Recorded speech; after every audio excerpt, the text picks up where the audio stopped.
Bueno, en esta segunda parte de la clase vamos a desarrollar el concepto de hemopoiesis. Por eso es importante recordar que las células de la sangre tienen una vida media que es limitada y que se producen y se destruyen de manera continua. Por lo tanto, la hematopoiesis tiene como finalidad mantener un nivel constante de los diferentes tipos de células que hay en la sangre periférica. Ahora bien, la dinámica de la hemopoiesis es diferente desde la vida embrionaria hasta la vida adulta. Sabemos que durante la vida embrionaria y fetal los glóbulos rojos se forman en varios órganos y estos órganos que participan en la hematopoiesis son fundamentalmente tres. El saco vitelino durante el primer trimestre de gestación, durante el segundo trimestre toma comando el hígado y ya en un tercer trimestre está a cargo de la médula ósea. Participa en un pequeño porcentaje durante el segundo trimestre también el vaso. Ahora, ya al momento del nacimiento, la mayor parte de la hemopoiesis ocurre en la médula ósea roja de los huesos, y tanto en niños como adolescentes se puede producir en la médula ósea de todos los huesos, incluso de los huesos largos como son fémur y tibia. Ahora, ya en la etapa adulta se mantiene principalmente en los huesos planos, como son pelvis, sacro, esternón, cráneo y vértebras. Entonces, si quisiéramos esquematizar la hemopoiesis, podemos dividirlo en la etapa prenatal y postnatal. En esta etapa prenatal se subdivide a su vez en 4 fases: mesoblástica, fase hepática, fase esplénica y mieloide. Como dijimos entonces, en esta primera fase mesoblástica se inicia 2 semanas después de la concepción en el mesodermo del saco vitelino. En la fase hepática comienza alrededor de la 6ª semana de gestación. La fase esplénica se inicia durante el segundo trimestre y continúa hasta el final de la gestación, y la fase mieloide comienza ya al final del segundo trimestre, y a medida que continúa el desarrollo es la médula ósea la que va a asumir como sitio cada vez mayor en la formación de las células sanguíneas. Ya en la hemopoiesis postnatal ocurre de manera casi exclusiva en la médula ósea, pero hígado y vaso, si bien no son activos desde el punto de vista hematopoyético, después del nacimiento tienen la capacidad de formar nuevas células si esto fuera necesario.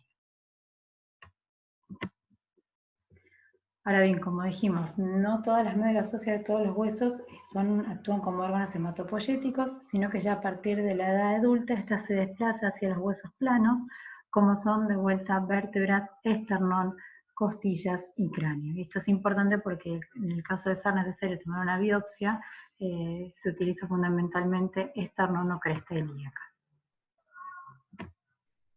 Esto de manera esquemática, los principales órganos donde se producen eritrocitos en la etapa prenatal y posnacimiento.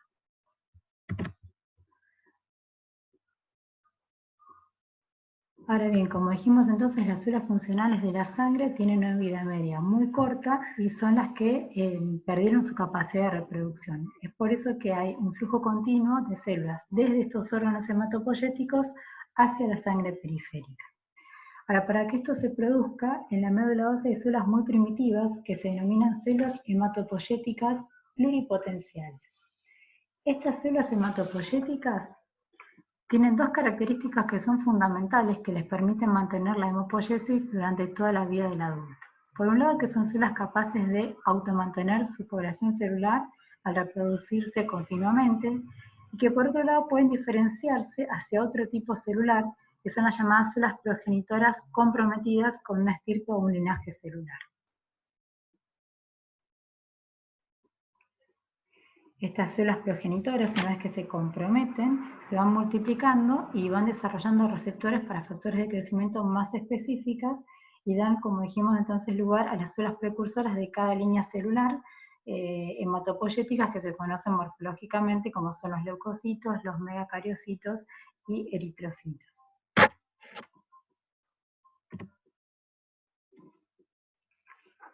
Ahora bien, estas células hematopoyéticas no se desarrollan en cualquier tejido del organismo, sino que lo hacen, como dijimos, en los órganos hematopoyéticos. Y la razón fundamental de esto es que las células no hematopoyéticas les ofrecen a las células hematopoyéticas un ambiente y mediadores celulares adecuados para su mantenimiento, reproducción y diferenciación. Estas células no hematopoyéticas son las células del estroma y las células de la matriz extracelular, que mediante la producción de ciertos citoquinas, mediadores de crecimiento o factores de inhibición, regulan la producción de las suelas de la sangre por mecanismos complejos. Esto es lo que se conoce entonces como microambiente hematopoyético.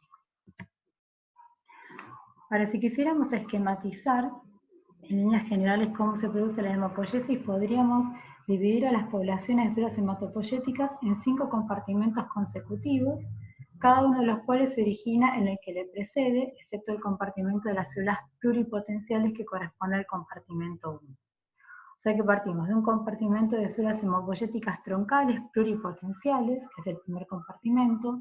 Luego tenemos un segundo compartimento de células progenitoras comprometidas, ya con un linaje celular. El tercer compartimento, que corresponde al compartimento proliferativo de células precursoras reconocibles morfológicamente. El cuarto compartimento es un compartimento ya no proliferativo de células precursoras, también reconocibles desde el punto de vista morfológico. Y el quinto compartimento es el compartimento funcional, donde se encuentran las células maduras. Estos compartimentos celulares presentan las siguientes características. Y es que la actividad proliferativa va disminuyendo desde el primer compartimento, donde es máximo, hasta el tercer compartimento, es decir, el compartimento proliferativo, donde es mínimo, que estas células van diferenciando y van madurando sucesivamente hasta llegar a la célula funcional o célula madura, y que tanto el primero, el segundo, como el tercero y el cuarto compartimento están contenidos dentro de los órganos hematopoyéticos, es decir, en la médula ósea en la vida adulta. Mientras que el quinto compartimento, el de las células maduras, se encuentra ya en sangre periférica, para leucocitos, eritrocitos y plaquetas, y en los tejidos para lo que serían leucocitos y macrófagos. Ahora bien, si quisiéramos hablar específicamente de la formación de eritrocitos o eritropoyesis, decimos entonces que los eritrocitos se desarrollan a partir de una célula madre pluripotencial y que bajo la influencia específicamente de la eritropoyetina, la interleuquina 3 y la interleuquina 4 se va a diferenciar en una célula progenitora de megacariocitos y eritrocitos. O sea que entendemos por eritropoyesis al proceso que corresponde a la generación de los eritrocitos en particular, que la duración normal es de unos 5 o 7 días y va a estar mediado fundamentalmente por una hormona, que es la eritropoyetina, secretada por el riñón. Entonces, si tuviéramos que esquematizar a los eritrocitos, podemos decir que para que se diferencie esta célula progenitora megacariocítica eritroide en el linaje eritroide definitivo, es necesaria la expresión de un factor de transcripción llamado factor de transcripción GATA1, y bajo la acción de este factor de transcripción, estas células se transforman en progenitoras sensibles a la eritropoyetina, que van a estar predestinados a convertirse en eritrocitos que van a dar origen al primer célula reconocible morfológicamente llamada proeritoblasto. ¿Cuál es la característica del proeritoblasto? Que mide unos 12 a unos 15 micrómetros de diámetro, es una célula basófila con un núcleo redondeado grande y 1 o 2 nucleolos. La célula que le sigue en el linaje, también dentro de la médula ósea, es el eritoblasto basófilo, ¿sí? Si quieren vemos la próxima diapo donde se ven mejor las características. El eritoblasto basófilo es más pequeña que el proeritoblasto, del cual se origina por división mitótica. El citoplasma muestra una basofilia debido a la gran cantidad de ribosomas libres que sintetizan hemoglobina, y en esta etapa en la que el citoplasma muestra acidofilia por la tinción de la hemoglobina y basofilia por la tinción de los ribosomas, la célula comienza a llamarse eritoblasto policromatófilo.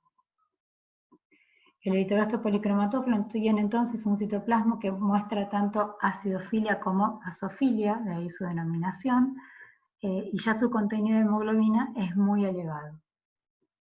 Luego tenemos el eritoblasto ortocromatófilo o normoblasto. Como ya no requiere acumular más hemoglobina, se reduce la cantidad de ribosomas presentes. El normoblasto, célula que pierde el núcleo, luego le prosigue el reticulocito, que sale ya de médula ósea y mantiene ribosomas y mitocondrias por alrededor de unas 24 horas. Este reticulocito representa 1 al 2% del total de células que se ven en sangre periférica, pero puede ser que se encuentre aumentado en situaciones particulares como por ejemplo en hemorragia, ya que como hay una estimulación de la hematopoiesis, también aumenta la cantidad de reticulocitos en sangre periférica, y esto es importante para clasificar las anemias en regenerativas y arregenerativas, como vamos a ver ahora. Y por último tenemos el eritrocito, que es la célula madura, que luego de un día en el sistema circulatorio pierde los ribosomas y mitocondrias y termina madurando en eritrocito con las características que ya vimos que tenía, que era una célula bicóncava de 7 a 8 micrómetros de diámetro y una vida media de unos 120 días. Ahora bien, ¿de qué depende la formación o cuál es el estímulo fundamental para que se sinteticen o para que se estimule la eritropoyesis?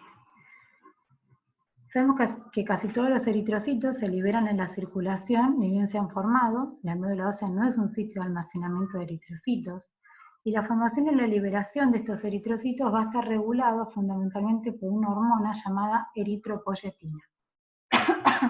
Esta es una hormona glucoproteica que es sintetizada y secretada por el riñón en respuesta a la disminución de la concentración de oxígeno en la sangre, y actúa sobre los receptores específicos expresados en la superficie de las células progenitoras de eritroides. Es decir, que el principal estímulo para que se libere eritropoyetina es la disminución o la hipoxia tisular, la disminución de oxígeno en el órgano sensor, que va a depender fundamentalmente de la afinidad de la hemoglobina por el oxígeno, de la presión de oxígeno arterial y del flujo sanguíneo tisular.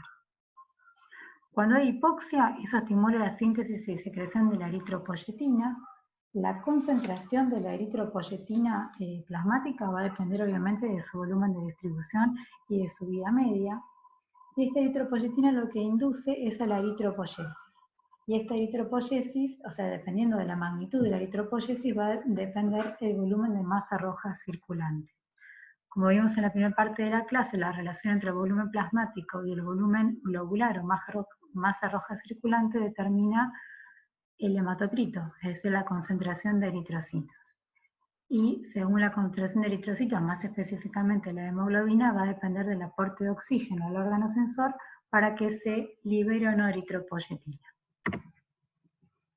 Entonces dijimos que el principal estímulo para la liberación de la eritropoyetina es la hipoxia tisular, que deriva en un 90% del riñón y el 10% restante del hígado, y estimula rápidamente a los glóbulos rojos, que se ven ya en sangre periférica a los 5 días, y esto se cree porque actúa fundamentalmente a nivel del proeritroblasto. Por lo tanto, el reticulocito, como dijimos, es la etapa anterior del eritrocito en la escala de maduración, que se localiza en la médula ósea y en sangre periférica. Se denomina reticulocito porque presentan restos de ARN que se aglutinan por la acción de los colorantes y se ven como pequeños gránulos, y en ciertas condiciones clínicas puede estar aumentado el recuento de reticulocitos en sangre periférica, que normalmente es menos del 2%. Esto, como dijimos, permite diferenciar las anemias según el porcentaje de reticulocitos en sangre en anemias regenerativas o arregenerativas.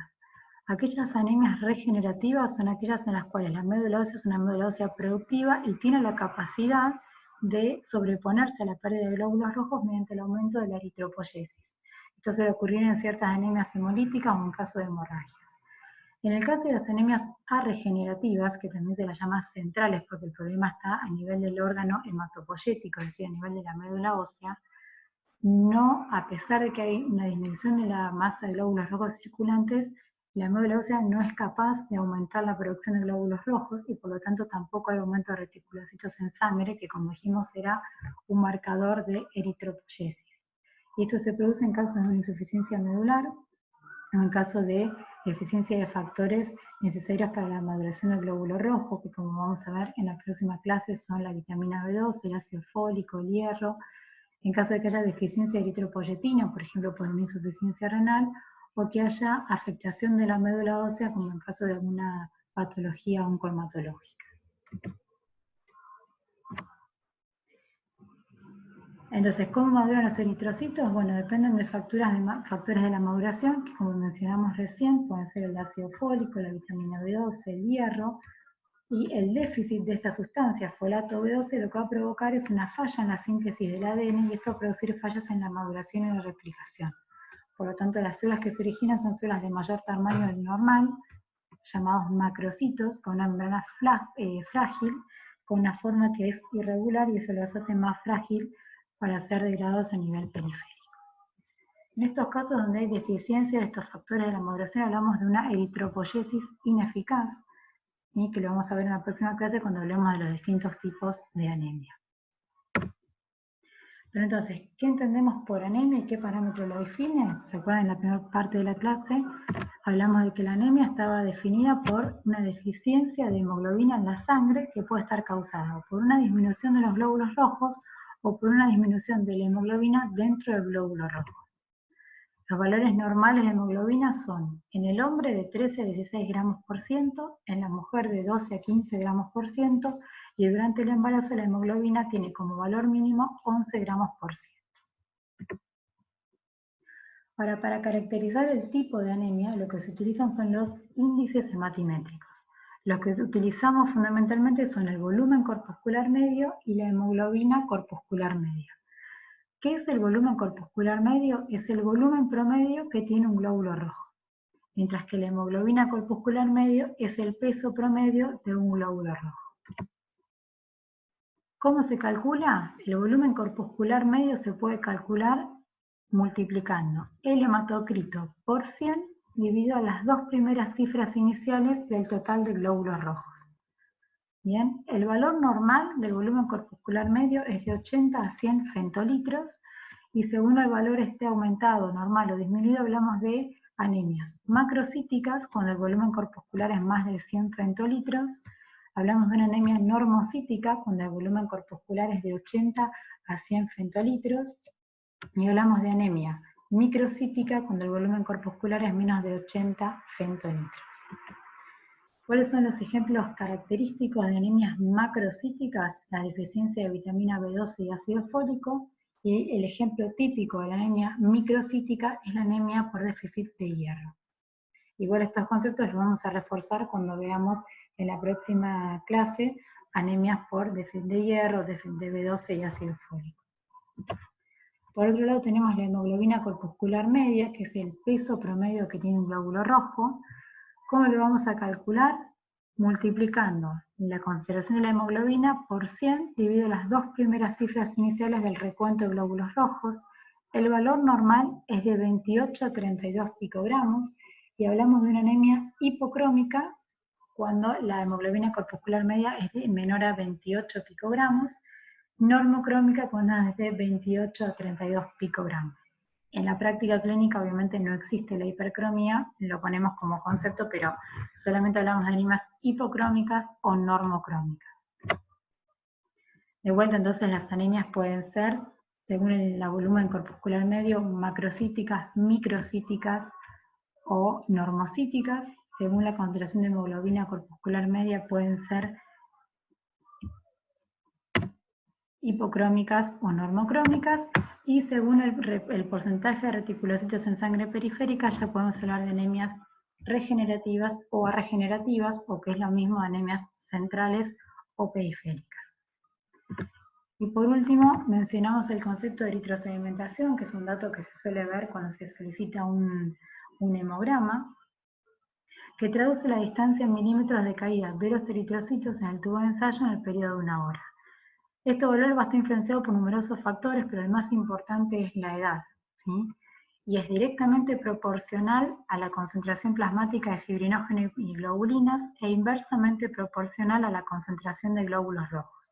Es un indicador de inflamación, infección o de neoplasia, es un marcador completamente inespecífico. El valor normal de la eritrosedimentación en el hombre es de 2 a 12 milímetros en la primera hora, y en la mujer es de 5 a 15 milímetros en la primera hora. ¿En qué situaciones puede estar alterada la eritrosedimentación? Va a estar aumentada en caso de embarazo o vejez. Dijimos que el principal determinante del aumento de la eritrosedimentación es la edad. Va a estar aumentado también en caso, por ejemplo, de anemias, porque dijimos acá es inversamente proporcional a la concentración de los glóbulos rojos, y puede estar aumentado también en casos de infecciones, procesos neoplásicos, gamopatías o procesos inflamatorios crónicos. Y por el contrario va a estar disminuido en caso de que haya alteración de proteínas plasmáticas, alteración de los hematíes como policitemias o alteraciones morfológicas, u otras causas menos específicas como puede ser una insuficiencia cardíaca. Les adjuntamos un artículo sobre la interpretación clínica del hemograma para que vayan afianzando algunos conceptos, y ya en la próxima clase vamos a repasar este tema de las anemias y los índices hematimétricos para ir afianzando conceptos.